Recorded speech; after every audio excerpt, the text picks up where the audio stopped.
কি গোলামকে অ্যারেস্ট করেছে? পুলিশের তো গোলামকে অ্যারেস্ট করার কথা না। হ্যালো ম্যাডাম, আপনি শেহজাদকে অ্যারেস্ট করেছেন কেন? আমরা শেহজাদ স্যারকে অ্যারেস্ট করেছি। কই না তো। কিছু একটা মনে করার চেষ্টা করুন। আমার আর আপনি কিছু মনে করে দিয়েছেন। আপনাদের এই জিনিস মনে করতে করতে আমার জীবনটা একদম তেনাতেন হয়ে গেছে। দুনিয়া টাকার গোলামের ১৩ নম্বর পর্বে এমন কিছু ঘটনা ঘটেছে যা পুরো গল্পের মোড় ঘুরিয়ে দিয়েছে। পর্বের শেষের ঘটনাগুলো দেখার পর এখন প্রায় সব দর্শকের মনেই একটাই প্রশ্ন, এরপর ১৪ নম্বর পর্বে আসলে কি হতে যাচ্ছে। আর আজকের ভিডিওতে আমি শুধু ১৩ নম্বর পর্বের গুরুত্বপূর্ণ ঘটনাগুলোই রিভিউ করব না, সেই সঙ্গে জানিয়ে দেব ১৪ নম্বর পর্ব কবে আসতে পারে, কত তারিখে আসার সম্ভাবনা রয়েছে এবং কোন সময় প্রকাশ হতে পারে।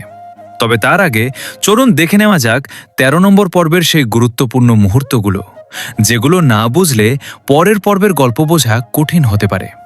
ভিডিওর শেষ পর্যন্ত অবশ্যই সঙ্গে থাকবেন, কারণ শেষের দিকে থাকছে ১৪ নম্বর পর্ব নিয়ে সবচেয়ে গুরুত্বপূর্ণ আপডেট। তো বন্ধুরা, কেমন আছেন সবাই? আশা করি সবাই ভালো আছেন।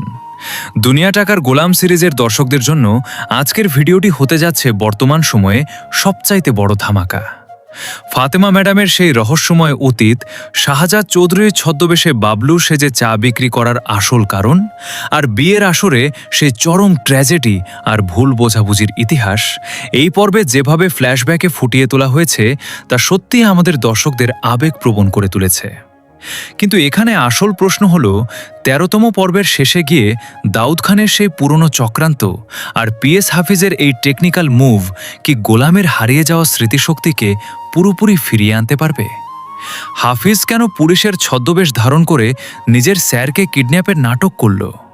আর আগামী বহু প্রতীক্ষিত ১৪তম পর্বে কি বিশাল সুনামি আসতে চলেছে? গল্পের ঋতু আর ফাতেমার মধ্যে কার জয় হবে? দেখতে হলে অবশ্যই ভিডিওতে লাইক করে আমাদের সাথেই থাকতে হবে। ধন্যবাদ।